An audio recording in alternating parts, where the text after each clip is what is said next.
Hello students, welcome back to my channel Vinay classes. तो आज हम क्लास 10 की वर्कशीट 1 करेंगे और ये जो वर्कशीट है वो सभी के लिए इम्पोर्टेंट है। यदि आप क्लास में इंटेलिजेंट हैं तो आपके लिए इम्पोर्टेंट है, क्योंकि आपके जो छोटे छोटे डाउट है वो इसमें क्लियर हो जाएंगे। और यदि आप गणित में कमज़ोर है ना, तो अभी ये आपके लिए बहुत इम्पोर्टेंट है, क्योंकि इनको पढ़ने के बाद में आपको गणित समझ में आने लग जाएगी।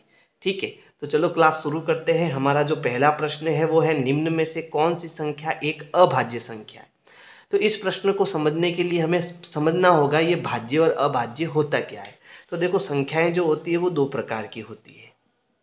गणित के अंदर जो हम संख्याएं पढ़ते हैं वो दो टाइप की होती है, एक होती है भाज्य और दूसरी होती है अभाज्य। अब भाज्य क्या होता है और अभाज्य क्या होता है, तो इनकी परिभाषा समझने की कोशिश करो। देखो, अभाज्य संख्या वे संख्या है जिसका खुद का पहाड़ा हो और वे दूसरों के किसी भी पहाड़े में नहीं आते हो। कहने का मतलब है, जैसे मान लो 2 नंबर है तो 2 का खुद का पहाड़ा है 2 एकम 2, लेकिन 2 के अलावा ऐसा कोई भी पहाड़ा नहीं है जिसमें 2 आता है। जैसे 3 में 2 नहीं आता, 4 के पहाड़े में 2 नहीं आता, 5 के पहाड़े में 2 नहीं आता, है ना। इसलिए ये अभाज्य संख्या है। फिर उसके बाद में 3 एक ऐसी संख्या है जिसका खुद का पहाड़ा है और वो किसी दूसरे पहाड़े में नहीं आता। इसी प्रकार 5, 7, 11, 13, फिर उसके बाद में 17, 19, 23, 29, तो ये सारी आपकी क्या हो गई, अभाज्य संख्या आ गई। यानी हमारा जो उत्तर है वो हमारा आंसर आ चुका है। अब भाज्य संख्या क्या होती है, तो देखो, भाज्य संख्या वे संख्याएं हैं जिसका खुद का पहाड़ा हो और दूसरी संख्या में भी वो आते हो, तो उनको हम भाज्य संख्या कहते हैं। जैसे 4 से आपके भाज्य संख्या शुरू होती है ना, तो 4 आपके भाज्य हो गया। क्यों? क्योंकि 4 के पहाड़े में भी आता है और इसके अलावा 4 2 के पहाड़े में भी आता है ना। 4 एकम 4 और 2 एकम 2, 2 दूनी 4, इसलिए ये आपकी क्या हो गई, भाज्य संख्या हो गई। इसी प्रकार 6, फिर उसके बाद में 9, है ना। 9 भी भाज्य संख्या है। क्यों? क्योंकि ये 9 के पहाड़े में भी आती है और 3 के पहाड़े में भी आती है। फिर उसके बाद 10, 12, 14, 16, है ना। ये सारी आपकी क्या हो गई, भाज्य संख्याएं हो गई। तो आपको क्लियर हुआ। लेकिन इसमें देखो, एक जो होता है ना, एक, वो ना तो भाज्य होता है और ना ही अभाज्य होता है। एक जो होता है, एक का पहाड़ा क्या होता है, 1 2 3 4 5 6 7 8 9 10 11 12 13 14 बोलते जाओ, पूरे एक से गिनती आप बोलते जाओ, वो आपके एक का पहाड़ा होता है ना। यानी कुल मिला के एक सब में आ जाता है। इसलिए एक जो है वो ना तो भाज्य है और ना ही अभाज्य है। अब हम कैसे कहेंगे ये भाज्य और अभाज्य नहीं है, तो इसके लिए हमें इसकी परिभाषा को बदलना पड़ेगा। अब अभाज्य संख्या हम उन्हें कहेंगे जिसके 2 से अधिक गुणनखंड हो। सॉरी, हम अभाज्य उन्हें कहेंगे जिसके केवल 2 गुणनखंड हो, और भाज्य संख्या हम उसे कहेंगे जिसके 2 से अधिक गुणनखंड हो। अब इसको समझो। जैसे मैंने कहा 4, 4 के कितने गुणनखंड होंगे, यानी इसका मतलब 4 किस किस के पहाड़े में आता है। तो देखो, 4 1 के पहाड़े में आता है, 2 के पहाड़े में आता है और 4 के पहाड़े में आता है। यानी इसके कितने गुणनखंड आए, 1 2 3। समझ में आया। जैसे मान लो 12 है, ठीक है, तो 12 भी एक भाज्य संख्या है और इसके कितने गुणनखंड है, तो देखो, इसका 1 के पहाड़े में ही आता है, 2 में भी आता है, 3 में भी आता है, 4 में भी आता है, 6 और 12 में भी आता है। तो ये सब इसके क्या हो गए, गुणनखंड हो गए।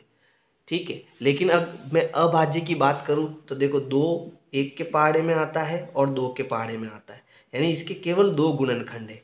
और भाज्य संख्याओं के 2 से अधिक गुणनखंड है ना। तो ये इसकी दूसरी डेफिनेशन आ गई।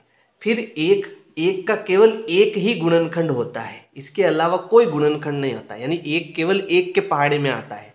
ठीक है, तो इसके 2 गुणनखंड है, इसके 2 से अधिक गुणनखंड है, जबकि इसका एक ही गुणनखंड है। इसलिए ये ना तो भाज्य है और ना ही अभाज्य है। इतना समझ में आया। इसमें आपके कम से कम 4 प्रश्न क्लियर हो जाएंगे इस थ्योरी के अंदर। ठीक है, तो अब हमारा उत्तर यहाँ पर क्या है, निम्न में से कौन सी संख्या एक अभाज्य संख्या है। तो देखो, 29 का खुद का पहाड़ा है, 29 किसी भी पहाड़े में नहीं आता। 25 16 15 ये सब क्या हो गए, भाज्य हो गए। इसका मतलब हमारा क्या हो गया, उत्तर हो गया। अब हम दूसरा प्रश्न करेंगे। प्रश्न संख्या 2 है, निम्न में से कौन एक परिमेय संख्या नहीं है। यानी इसमें से एक ऐसी संख्या है जो परिमेय नहीं है, बाकी सारी परिमेय है।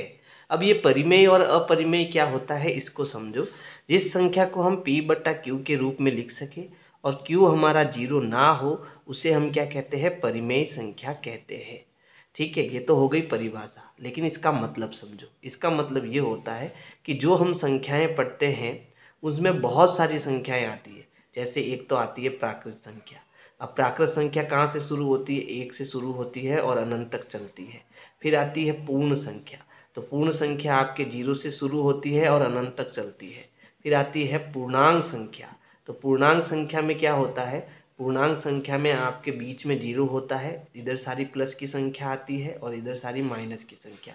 जैसे प्लस का 1, प्लस का 2, प्लस का 3, और इधर माइनस का 1, माइनस का 2, माइनस का 3। ऐसी अनंत संख्याएं होती है, इनको हम पूर्णांक संख्या कहते हैं। और फिर आती है आपके परिमेय संख्या। तो परिमेय संख्या जो बट्टे वाली संख्या होती है ना, बट्टे वाली संख्या, उनको हम क्या कहते हैं, परिमेय संख्या कहते हैं। अब हम प्राकृत, पूर्ण और पूर्णांक इन सभी को बट्टे के रूप में लिख सकते हैं। कैसे लिख सकते हैं, जैसे 1 है तो मैं इसको 1/1 लिख सकता हूँ, 2 है तो मैं इसको 2/1 लिख सकता हूँ, 3 है तो मैं इसको 3/1 लिख सकता हूँ। तो जिसको हम p/q के रूप में लिख सकते हैं वो हमारी क्या हो गई, परिमेय संख्या हो गई। बस शर्त है कि q कभी 0 नहीं होना चाहिए, यानी जो नीचे वाली संख्या है वो कभी 0 नहीं होनी चाहिए। अब हमें यहाँ समझना है कि इसमें से कौन सी संख्या जो है वो प्राकृत, पूर्ण और पूर्णांक हो सकती है, इनमें से हो सकती है। तो देखो बात करते हैं √10 की। तो √10 के अगर मैं गुणनखंड करूँ यानी टुकड़े करूँ तो 2 का पहाड़ा 5 बार बोलने पर 10 आता है। ठीक है, उसके बाद 24 देखो, 24 को मैं क्या लिख सकता हूँ, 24 को मैं लिख सकता हूँ 12 दूना 24, 12 दूना 24। फिर 12 को मैं क्या लिख सकता हूँ, 6 दूना 12। फिर 6 को मैं लिख सकता हूँ 3 दूनी 6। यानी अगर इसके अभाज्य गुणनखंड करें तो क्या हुआ, 2 गुणा 2 गुणा 2 गुणा 3, 2 गुणा 2 गुणा 2 गुणा 3, इसको मैं ऐसे लिख सकता हूँ। फिर 35 को मैं कैसे लिख सकता हूँ, तो देखो 35 को मैं लिख सकता हूँ 7 × 5, 7 पंजे 35, और फिर 50 25, तो 25 को लिख सकता हूँ 5 गुणा 5, है ना।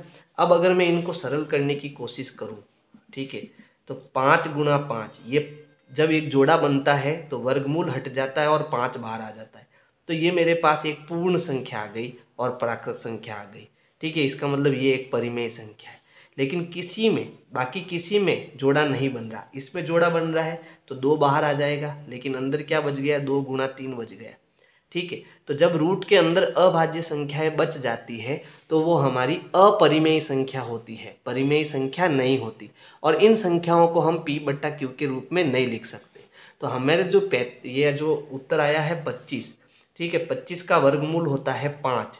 यानी ये कौन सी संख्या हो गई, ये आपके प्राकृत हो गई या पूर्ण हो गई, जिसको हम बट्टे के रूप में लिख सकते हैं। इसका मतलब हमारा उत्तर क्या आ गया, द आ गया। अब हमारा प्रश्न संख्या 3 है, संख्या √3 व √5 है, पूर्णांक, अपरिमेय, परिमेय या इनमें से कोई नहीं। तो देखो इस प्रश्न को करने से पहले मैं आपको बताना चाहूँगा कि यदि इस वर्कशीट का सीधा सॉल्यूशन आपको चाहिए, ठीक है, तो आप मुझे फेसबुक पर मेरा एक पेज बना हुआ है विनय क्लासेज के नाम से, उसमें सर्च कर मुझे आप वहाँ पर लाइक कर सकते हैं पेज को। या फिर इंस्टाग्राम पर विनय क्लासेज 1 2 3 से मेरा एक पेज बना हुआ है, आप वहाँ पर विजिट करके इसके सॉल्यूशन को प्राप्त कर सकते हैं। या फिर आप टेलीग्राम, एक मेरा चैनल है जिसमें चैनल का नाम है विनय क्लासेज 1 2 3, उसमें जाकर भी आप सीधा जो है सॉल्यूशन प्राप्त कर सकते हैं। तो यहाँ पर देखो प्रश्न संख्या जो 3 है उसको समझने की कोशिश करो।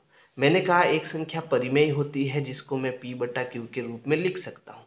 तो बेसिकली परिमेय संख्या जो होती है वो पूर्णांक संख्या भी होती है ना, पूर्ण संख्या भी होती है और प्राकृत संख्या भी होती है। लेकिन अपरिमेय संख्या क्या होती है, तो अब इसको समझो, अपरिमेय संख्या क्या होती है। अपरिमेय संख्या का मतलब होता है जिसे हम p/q के रूप में नहीं लिख सकते। अब ये टॉपिक बहुत बड़ा है, लेकिन आप शॉर्टकट में समझ जाओ कि जिसको हम p/q के फॉर्म में नहीं लिख सकते वो हमारी अपरिमेय संख्या होती है।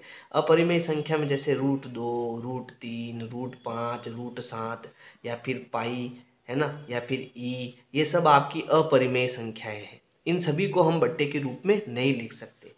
तो हम कैसे पहचान करेंगे कि रूट में कौन सी संख्या परिमेय होगी और कौन सी अपरिमेय होगी?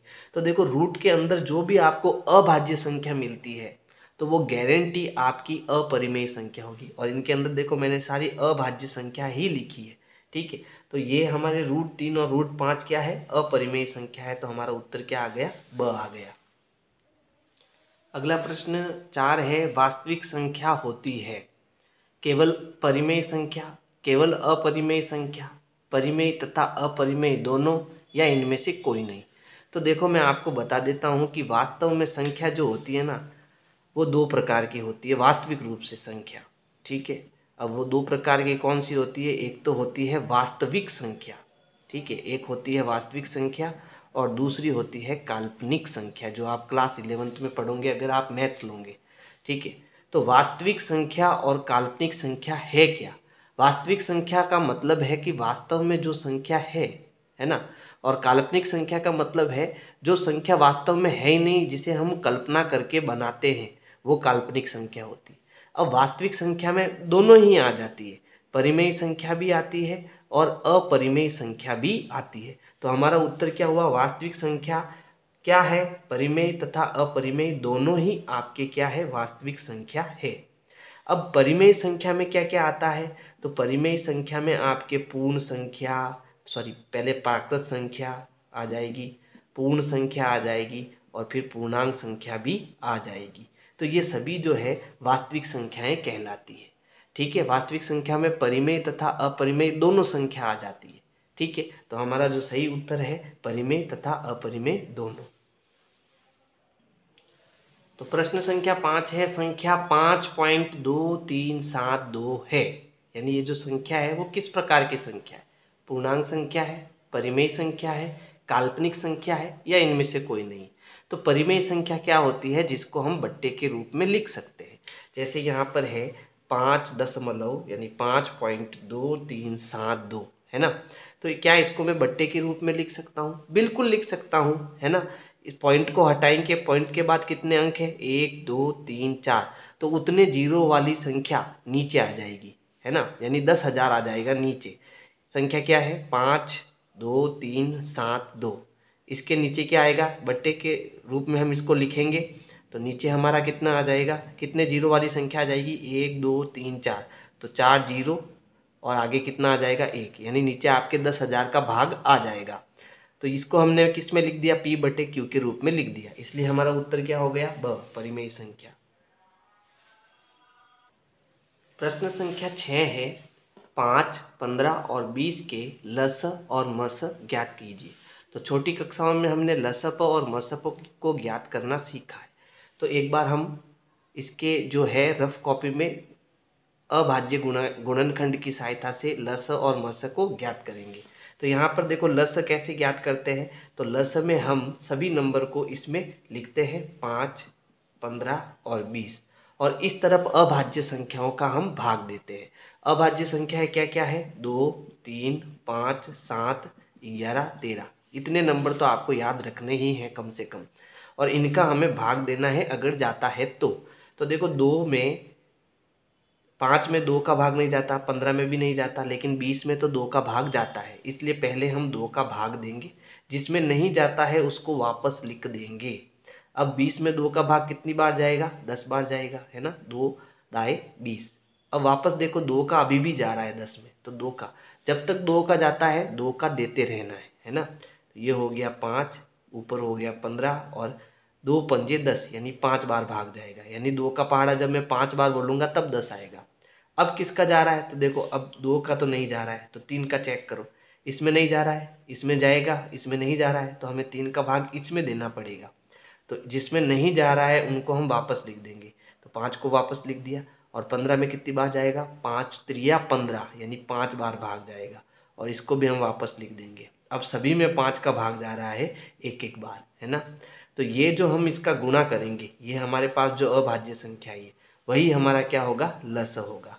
अब यहाँ देखो, 5, 15 और 20 का एलसीएम यानी लसप बराबर, इनका गुणा कर दो तो 2 दूनी 4, है ना। या फिर 2 गुना फिर उसके बाद 5, है ना। इन सब का गुणा करके लिखो, 2 दूनी 4, 4 दूनी 8 और 8 पंजे 40।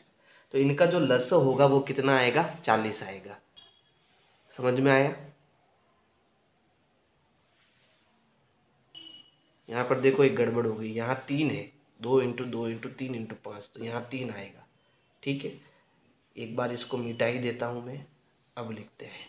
अब आपको उत्तर कैसे लिखना है कॉपी में वो भी आना चाहिए। तो देखो 2 दूनी 4, 4 त्रिया 12 और 12 पंजे 60। तो एलसीएम कितना आएगा, 60 आएगा। अब लसप का मतलब भी समझ लो, लसप का मतलब क्या होता है। लसप का मतलब हिंदी में होता है लघुत्तम समापवर्तीय, और परिभाषा के अनुसार इसका मतलब होता है कि 5, 15 और 20 के पहाड़े में ऐसा कौन सा नंबर है जो सबसे छोटा है और इन तीनों के पहाड़ों में आ जाता है। तो 60 एक ऐसा नंबर है जो इन सब के पहाड़े में आएगा और वो सबसे छोटा नंबर है जो इन तीनों के पहाड़े में आएगा। ये एलसीएम का मतलब है।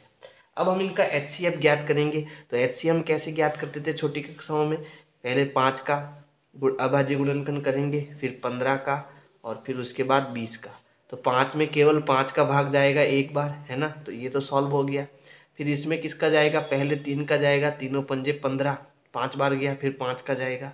अब 2 का जा रहा है इसमें 10 बार, फिर 2 का जा रहा है 5 बार, फिर 5 का जाएगा 1 बार। अब 5 के जब हमने अभाज्य गुणनखंड करे तो क्या आया, 5। अब इसमें देखो 1 का भाग जा रहा है, तो 1 इंटू 5 इसको हम लिख सकते हैं। 15 को हम क्या लिख सकते हैं, 15 को हम लिख सकते हैं 2 गुना 3 गुना 5, क्या लिख सकते हैं, 3 गुना 5।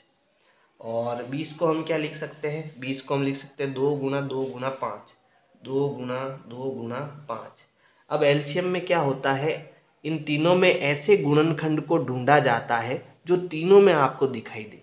तो देखो 5 इसमें भी है, इसमें भी है और इसमें भी है। इसके अलावा ऐसा कोई नंबर नहीं है जो इन सब में है ना। तो हमारा जो एचसीएफ यानी कि मस होगा वो क्या होगा, 5, 15 और 20 का जो मस है यानी एचसीएफ है वो क्या है, 5 है। ये हमारा क्या हो जाएगा, आंसर। और ये हमारा क्या हो जाएगा, लसप। समझ में आया। तो इस प्रकार से आपको प्रश्न संख्या 6 करना है। तो देखो प्रश्न संख्या 7 है, सबसे छोटी अभाज्य और सबसे छोटी भाज्य संख्या का गुणनफल क्या है। तो हमने सबसे पहले प्रश्न में पढ़ा था कि जो आपकी अभाज्य संख्या है वो कहाँ से शुरू होगी, 2, 3, 5, 7 ऐसे शुरू होगी और चलती जाएगी। तो हमारी सबसे छोटी अभाज्य संख्या तो क्या आ गई, 2। फिर भाज्य संख्या हमने सबसे छोटी कौन सी, कहाँ से स्टार्ट की, 4 से। ठीक है, तो हमें ये कह रहा है सबसे छोटी अभाज्य संख्या और सबसे छोटी भाज्य संख्या का गुणनफल यानी कि गुणा क्या होगा। तो सबसे छोटी अभाज्य संख्या है 2 और सबसे छोटी भाज्य संख्या है 4 और इन दोनों का गुणा करने पर कितना आएगा, 8। ये हमारा क्या हो जाएगा, आंसर हो जाएगा।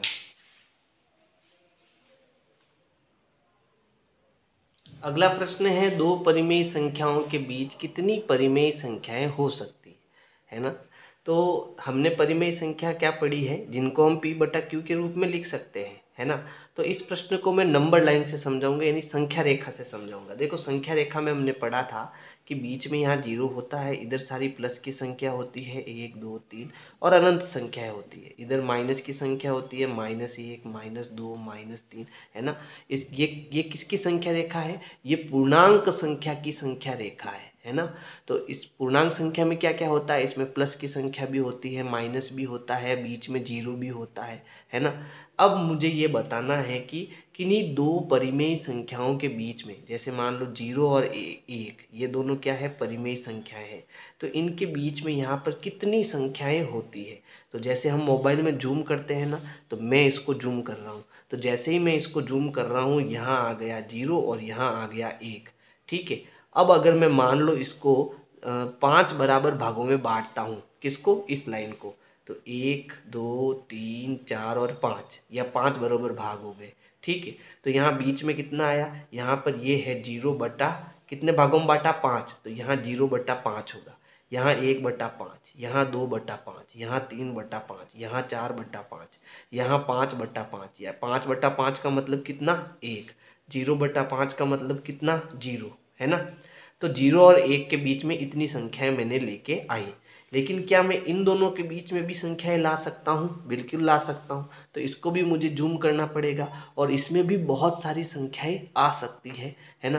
फिर इनमें जो संख्याएं आएगी उनके बीच में भी बहुत सारी संख्याएं आ सकती है, उनके बीच में भी बहुत सारी संख्याएं आ सकती है। तो कुल मिला के इन दोनों के बीच में आपकी कितनी संख्याएं आ सकती है?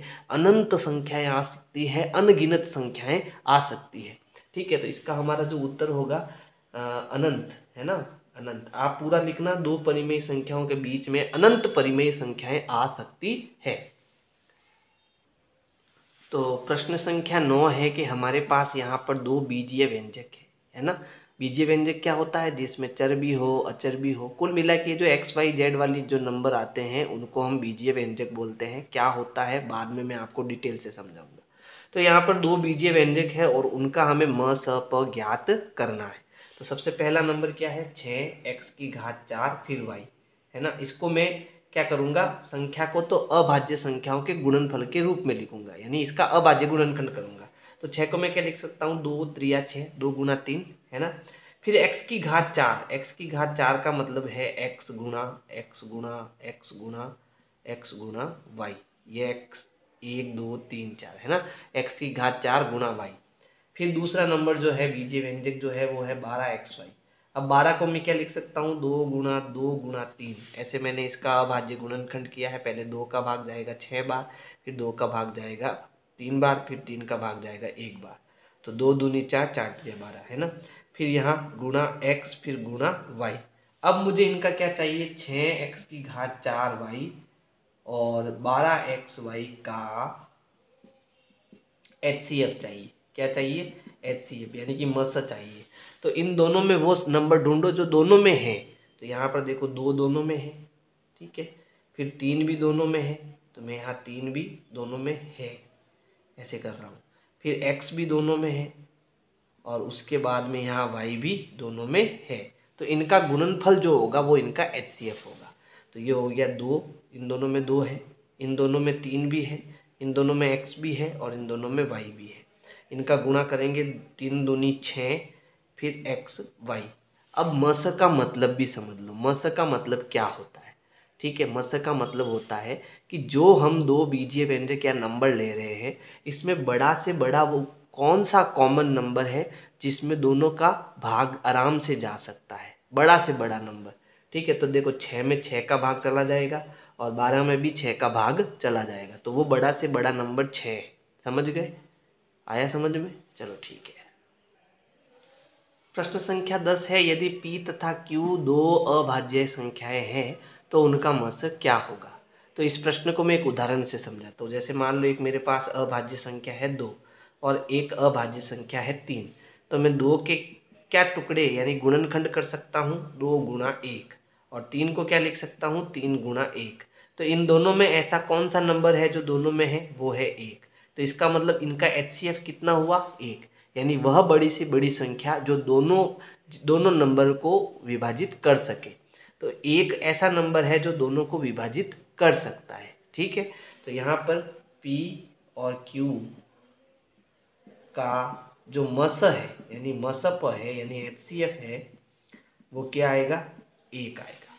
समझ गए? जब भी अभाज्य संख्याओं का आपको मसप पूछे तो वो हमेशा 1 ही आएगा, क्योंकि अभाज्य संख्याओं के केवल 2 ही गुणनखंड होते हैं, 2 से अधिक गुणनखंड नहीं होते हैं, जो आपको मैं प्रश्न संख्या 2 में समझा चुका हूं, है ना। प्रश्न संख्या 11 है, 216 का अभाज्य गुणनखंड लिखिए, है ना। तो हमें इनका अभाज्य गुणनखंड करना है। तो चलो इसका अभाज्य गुणनखंड करते हैं।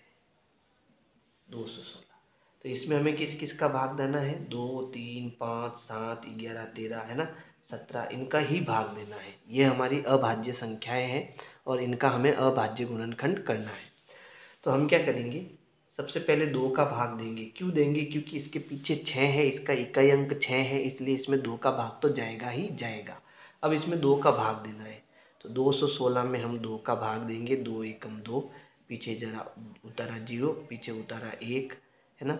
अब संख्या उतारने के बाद भी हमारी ये संख्या छोटी है, इसलिए यहाँ हासिल त्रुटि 0 लगा के यहाँ नीचे 6 लिखेंगे। यानी जब दो संख्याओं को हम एक साथ नीचे लिखते हैं तो हमारा हासिल त्रुटि 0 आता है। अब हम यहाँ पर 16 नया नंबर है, इसको 2 से भाग देंगे तो 8 दूनी 16, ठीक है। तो हमारा कितनी बार भाग गया, 108 बार भाग गया, ठीक। अभी भी 2 का भाग जा रहा है ना, क्योंकि इकाई अंक सम है। तो अब भाग देंगे 108 में 2 का, 2 पंजे 10, पीछे उतारा 8, 2 चौके 8, ठीक है। कितनी बार गया, 54 बार। अब मैं सीधा भाग दे रहा हूँ, आप कॉपी में भाग देना, करते रहना इसको, है ना। तो ये देखो 2 दूनी 4, पीछे बचा 1, 7 दूनी 14। लेकिन अब देखो, अब 2 का भाग नहीं जा रहा, तो 2 का नहीं जाता है तो 3 का चेक करेंगे जाएगा या नहीं जाएगा। तो 3 का कब जाता है, जब इन दोनों को जोड़ने पर 3 का पहाड़े में वो संख्या आए, है ना। तो 7 और 2 को जोड़ने पर आता है 9, जो कि 3 के पहाड़े में आती है, इसलिए इसमें 3 का भाग जाएगा ही जाएगा। तो 3 का भाग देंगे, 3 9 27, फिर ये तो 3 के पहाड़े में आता ही है, तो 3 3 9, फिर 3 एकम 3, ठीक है। यानी मैंने क्या किया, 216 को अभाज्य गुणनखंडों के रूप में तोड़ा, ठीक है। यानी अगर मुझे वापस 216 लाना है तो मुझे 2 गुणा 2 गुणा 2 गुणा 3 गुणा 3 गुणा 3 करना पड़ेगा, ठीक है। तो ये 216 के क्या हो गए, अभाज्य गुणनखंड। यानी जब मैं इनको वापस गुणा करूंगा तो मुझे कितना मिलेगा, 216 मिलेगा, ठीक है। अगला प्रश्न देखो, प्रश्न संख्या 12 है, 0 और 50 के बीच कितनी विषम संख्याएं हैं। तो विषम और सम तो आपको पता ही होगा कि वे संख्या है जिसमें 2 का पूरा पूरा भाग जाता है वो तो आपके सम होती है, और जिसमें 2 का पूरा पूरा भाग नहीं जाता वो आपके विषम होती है ना। तो देखो, इससे अच्छा है किसी भी संख्या की सम और विषम की पहचान करनी है तो उसका इकाई अंक देखो, यानी पीछे वाला अंक। अगर पीछे वाला अंक 2 4 6 8 और 0 है तो वो आपकी क्या होगी, सम संख्या होगी। और अगर पीछे वाला नंबर 1 3 5 7 9 है तो वो आपके क्या होगी, विषम संख्या होगी। तो हमें 0 से 50 के बीच विषम संख्याएं बतानी है। तो हम कहाँ से शुरू करेंगे, 0 के बाद क्या आता है, 1, जो कि विषम संख्या है। 3 विषम है, 5 7 11 13, उसके बाद 15 17 19 21 23 25, फिर 27 29 31,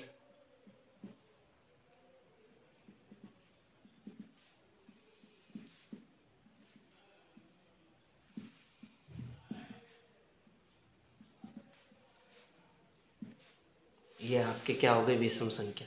अब इन सबको गिनो, ठीक है। कितनी टोटल नंबर, 1 2 3 4 5 6 7 8 9 10 11 12 13 14 15 16 17 18 19 20 21 22 23 और 24।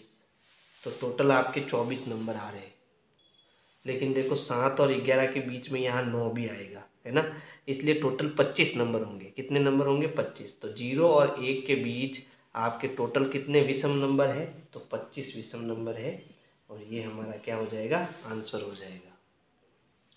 प्रश्न संख्या 13 है, वे संख्या है जिसका दशमलव प्रसार अशांत एवं अनावृत्ति होता है कहलाती है। अब देखो, ये अशांत अनावृत्ति ये क्या है, और फिर दशमलव ये क्या है। देखो, पॉइंट वाली जो संख्या होती है ना, उसी को हम दशमलव संख्या कहते हैं। जैसे 5.2, तो ये आपके दशमलव संख्या। 3/2 ये भी आपके दशमलव। क्यों, क्योंकि अगर मैं 3 में 2 का भाग दूंगा तो मुझे दशमलव संख्या मिलेगी। कैसे, 2 एकम 2, पीछे बचा 1, लगा पॉइंट 0, 5 दूनी 10, है ना। तो उत्तर कितना आया, 1.5। यानी कि 3/2 हमें क्या मिलता है, 1.5 मिलता है। तो ये अशांत अनावृत्ति ये क्या है, तो अब समझो। दशमलव प्रसार जो होता है, ठीक है, दशमलव प्रसार किसी भी नंबर का, ठीक है, वो 2 प्रकार का होता है। कितने प्रकार का होता है, 2 प्रकार का होता है। एक होता है शांत दशमलव प्रसार और दूसरा होता है अशांत, ठीक है। तो शांत दशमलव प्रसार क्या है और अशांत दशमलव प्रसार क्या है, इसको समझो। जैसे हमने समझा परिमेय संख्या क्या होती है, जिसको हम P/Q के रूप में लिख सकते हैं। तो शांत मतलब जिसको मैं P/Q के रूप में लिख सकता हूँ, यानी 3/2, है ना। तो 3/2 का मतलब क्या हुआ, 3 में 2 का भाग देना। तो 2 एकम 2, पीछे बचा 1, लगा पॉइंट 0, 2 पंजे 10, ये हो गया शांत। इसका मतलब इसका जो शेषफल है वो 0 आ गया। और जब भाग देने पर शेष पर 0 आता है तो इसका जो बट्टे का जो भी दशमलव प्रसार होता है वो शांत दशमलव प्रसार होता है ना। इसका उत्तर कितना है 1/5। तो ये कौन सा दशमलव प्रसार है, शांत दशमलव प्रसार है। लेकिन अगर मैं एक नंबर लूँ दूसरा, कैसा, जैसे 2/3 करूँ, तो अब इसका भाग कैसे देना, तो 2 में 3 का भाग देना। अब भाग नहीं जाएगा तो हम क्या लगाएंगे, पॉइंट, तो यहाँ 0 आएगा। अब भाग देंगे 3 का तो 3 छंग 18, पीछे बचा 2, पॉइंट लगा हुआ है 0, 3 छंग 18, फिर पॉइंट लगा हुआ है 2, 3 छंग 18, है ना। तो ऐसे आपके भाग जाता जाएगा, खत्म ही नहीं होगा। तो ये जो प्रसार होता है वो खत्म नहीं हो रहा, ये अशांत है। यानी कि जब मैं 2/3, ये तो बट्टे वाली संख्या है ना, यानी ये भी परिमेय संख्या है, और इसका दशमलव प्रसार क्या आ रहा है 0.6 के ऊपर बार, यानी ये जो 6 है वो बार बार आ रहा है। इस 0.6666666 को हम क्या लिख सकते हैं, 0.6 का बार लिख सकते हैं। तो दशमलव दो प्रकार के होते हैं, एक शांत दशमलव प्रसार और एक अशांत दशमलव प्रसार। तो ये अनावृत्ति क्या होता है, अब इसको भी समझो। देखो, शांत दशमलव प्रसार दो प्रकार का होता है ना। एक होता है आवृत्ति और एक होता है आवृत्ति दशमलव प्रसार। एक मिनट, अशांत दशमलव प्रसार दो प्रकार का होता है, ठीक है। एक तो आपके आवृत्ति, यानी जिसकी बार बार आवृत्ति होती है। एक होता है अनावृत्ति, ठीक है, यानी जिसकी बार बार आवृत्ति नहीं होती है। जैसे अभी हमने 0.6 किया है ना, तो इसकी बार बार आवृत्ति होगी, जैसे 0.6 के ऊपर बार, ठीक है। लेकिन ये है तो बट्टे वाली संख्या ही है, इसको मैं p/q के रूप में लिख सकता हूँ। अब कैसे लिख सकता हूँ वो आगे आने वाले प्रश्नों में हम करेंगे। लेकिन ये अनावृत्ति क्या होता है, अनावृत्ति का मतलब होता है जैसे √2 है ना, या √5, ठीक है। यानी कहने का मतलब अगर मैं इसको कैलकुलेटर के अंदर √5 का मान या √2 का मान निकालूंगा तो इनका मान कैसे आएगा, है ना। तो इनका मान जो है वो 1.14 ऐसा कुछ आएगा। मैं आपको ऐसे ही समझा देता हूँ, मुझे याद नहीं है √2 का मान। अनावृत्ति का मतलब होता है जैसे उसका जो दशमलव प्रसार होता है वो कुछ इस प्रकार का होता है, 0.141 2 4 3 1 4 2 3 3 5 7 1 4 3 और ऐसे जाता जाएगा। कोई भी संख्या है जो उसकी आवृत्ति नहीं होगी, यानी ऐसे जो 6 लगातार आ रहा था ना, ऐसा कोई भी नंबर जो है वो लगातार नहीं आएगा, हर समय अलग अलग आएगा। तो इसका मतलब ये होता है कि ऐसे जो भी नंबर होते हैं, है ना, उनको हम बट्टे के रूप में नहीं लिख सकते, ठीक है। इसका मतलब ये ऐसे जो भी नंबर होते हैं इनको हम अपरिमेय कहते हैं। क्या कहते हैं, अपरिमेय, क्योंकि इनको हम बट्टे में नहीं लिख सकते। जबकि ये जो जितने भी नंबर है, शांत आवृत्ति, है ना, ये सब आपके परिमेय संख्या होती है, क्योंकि इनको हम बट्टे के रूप में लिख सकते हैं, है ना। तो अब जो हमारा ये उत्तर पूछा है ना, इसका उत्तर सिर्फ एक लाइन का ही उत्तर है, लेकिन ये पूरा समझने पर ही हम इसको समझ पाएंगे कि वे संख्याएं जिसका दशमलव प्रसार अशांत एवं अनावृत्ति होता है वे अपरिमेय संख्याएं कहलाती है। उन्हीं को हम क्या कहेंगे, अपरिमेय संख्या कहेंगे। तो इसका उत्तर है अपरिमेय संख्या, अपरिमेय संख्या। प्रश्न संख्या 14 है, ऐसी संख्या लिखिए जो न तो अभाज्य है और न ही भाज्य है। तो इसको मैंने प्रश्न संख्या 1 में अच्छे से समझाया है कि एक ही केवल एक ऐसी संख्या है जो न तो भाज्य है और न ही अभाज्य है। इसका पूरा उत्तर लिखना, एक न तो भाज्य है और न ही अभाज्य है। और इसका कारण क्या बताया था कि एक का केवल एक ही गुणनखंड आता है, यानी एक केवल एक के पहाड़े में ही आता है, इसके अलावा किसी पहाड़े में नहीं आता। लेकिन जब दो की बात करें तो दो एक के पहाड़े में भी आता है, दो के पहाड़े में भी आता है। चार की बात करें तो चार एक के पहाड़े में आता है, दो के पहाड़े में आता है, चार के पहाड़े में आता है। तो जब दो से अधिक गुणनखंड हो, दो से अधिक गुणनखंड हो, तब तो आपकी संख्या होती है भाज्य। और जब किसी संख्या के केवल दो गुणनखंड हो तो वो आपकी संख्या होती है अभाज्य। और जिसके केवल एक ही गुणनखंड हो वो न तो भाज्य होता है और न ही अभाज्य होता है। क्लियर हुआ। तो आज की वीडियो आपको कैसी लगी मुझे आप ज़रूर बताएं कमेंट करके। और अगर वीडियो आपको पसंद आई है तो इतना लाइक करें, इतना लाइक करें कि मेरे एक ही दिन में कम से कम 100 सब्सक्राइबर जो है आपसे जुड़ जाए, है ना। चैनल को सब्सक्राइब करो और अपने दोस्तों को शेयर जरूर करो। Thank you.